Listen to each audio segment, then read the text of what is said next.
Now, what's been interesting to me is that for decades, the Republican Party has lectured America about fiscal responsibility, about the debt and the deficit. It's always been phony. This bill proves it.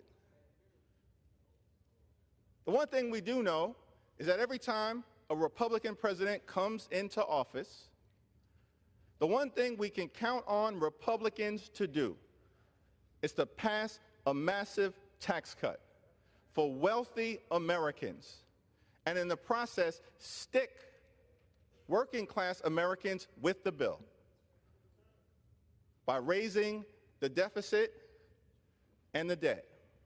That's what happened in the 1980s when Ronald Reagan was president.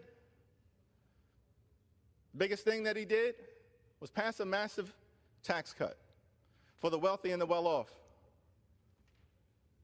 paid for by working families and middle-class folks all across the country. Didn't do anything for middle-class Americans. Didn't do anything to stimulate the economy. This whole notion of trickle-down economics. Come to the conclusion that trickle-down economics simply means that middle-class families, that working-class Americans may get a trickle, but they're guaranteed to stay down. That's what your economics are all about. Massive tax cuts for the wealthy and the well-off under President Reagan continued into President Bush. Bill Clinton comes to office, inherits a significant deficit, and under his stewardship, President Clinton turns a deficit into a surplus and passes that surplus to President George W. Bush, so-called party of fiscal responsibility. And once again, we see the same exact playbook. Republicans inherit a surplus, and they immediately blow it to pass massive tax cuts for the wealthy, the well-off, and the well-connected, not provide relief to working class Americans. A tax cut in 2001, unpaid for, and then a tax cut in 2003, unpaid for.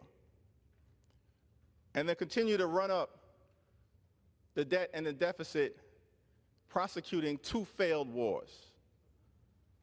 The so-called party of fiscal responsibility want to lecture America when your record speaks for itself.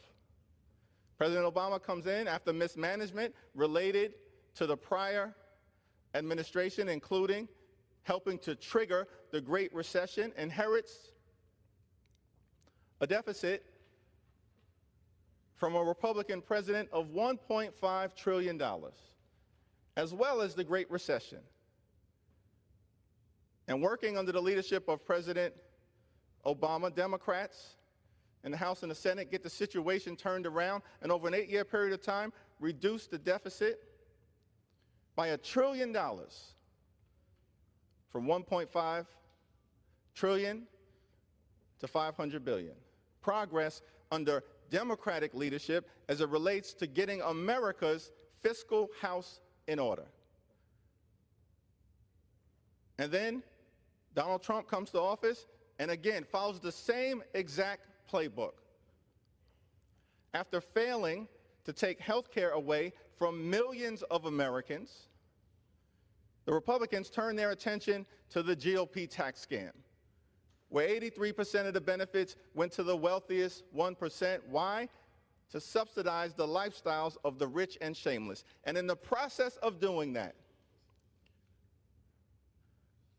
borrow $2.3 trillion added to our debt, explode the deficit, so-called party of fiscal responsibility. In fact, this debt that we're dealing with, that Democrats are taking seriously, that Republicans have no interest in being responsible around. That's what this 2-year suspension of the debt ceiling is all about. In our nation's 248-year history, 25% of our nation's debt was accumulated during the 4 years of the former president. 25%. How dare you lecture America about fiscal responsibility, ever? And then President Biden comes to office, gets big things done for the American people on infrastructure, on the CHIPS and Science Act, standing up a clean energy economy, rescuing America from a once-in-a-century pandemic, gets all of these big things done, partnering with House Democrats and Senate Democrats. And in the process, in his first 2 years, reduces the deficit by $1.7 trillion. And so we see a very clear pattern. The facts speak for themselves. Democrats are the party of getting things done and fiscal responsibility. Republicans are the party of massive tax cuts for the wealthy, the well-off, and the well-connected, which bring us to this very moment.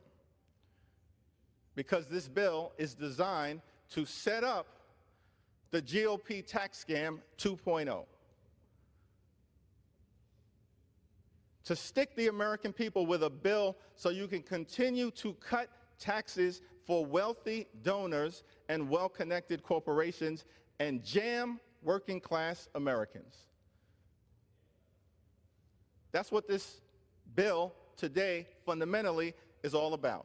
That's why Republicans are suspending the debt ceiling for 2 years, the so-called party of fiscal responsibility.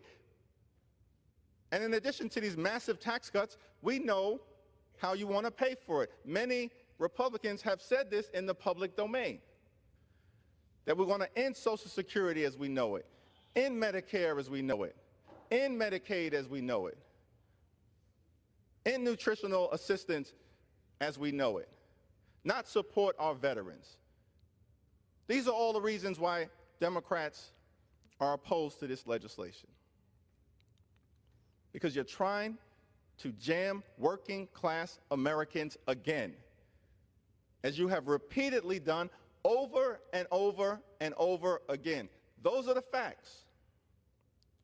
The other problem with this bill is that we negotiated in a bipartisan, bicameral way, real progress for working-class Americans, for middle-class Americans, for everyday Americans who aspire to be part of the middle class.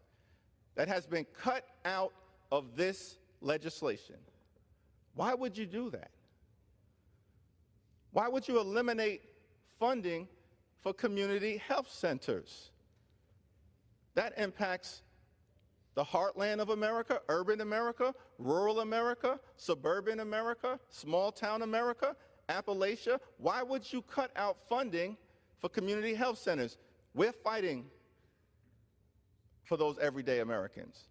That's why we're opposed to this legislation. Why would you cut funding for nutritional assistance for children in America, for seniors in America, for veterans in America? Why would you do that? This bill cuts funding for nutritional assistance that had previously been agreed upon, and that's why we're opposed to this legislation. This legislation actually cuts a program that was designed to help children and their parents detect cancer. Cruelty is the point. Why would you eliminate that program? We're going to fight for the children of America. And so the reasons are too numerous to articulate. Though with my magic minute, I could do that. But we've laid out the challenges with this bill, the phoniness in claiming that extreme MAGA Republicans are about working class Americans are the party of fiscal responsibility. Nothing could be further from the truth. When you run up the debt and the deficit, middle class families pay, working class families pay, and we are going to defend them. House Democrats are going to continue to fight for working families, middle class families, all those who aspire to be part of the middle class, for the children of America, for the seniors of America, for the unions in America, for the veterans of America, for the least, the lost, and the left behind, for the poor, the sick, and the afflicted. We are going to continue to fight.